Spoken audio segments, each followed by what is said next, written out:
Hello guys, welcome back to the channel. In today's video, I'm going to show you how you can activate mobile hotspot on laptop or computer with Windows 11. Okay, let's get into it guys. First of all, I'm going to go to the start menu and then we can click on these settings.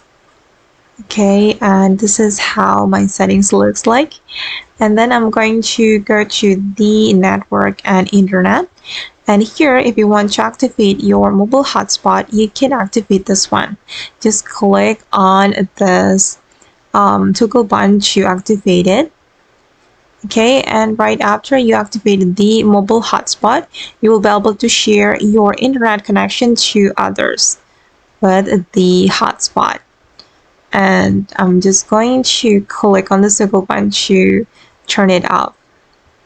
Okay, and then you can click on this arrow to see the details. Here you will get information about network properties. I don't really care about that, but I just want to show you. Okay guys, and that's all the way to activate mobile hotspot on PC or laptop with Windows 11. I hope this video will be useful for you. Thank you so much for watching and bye.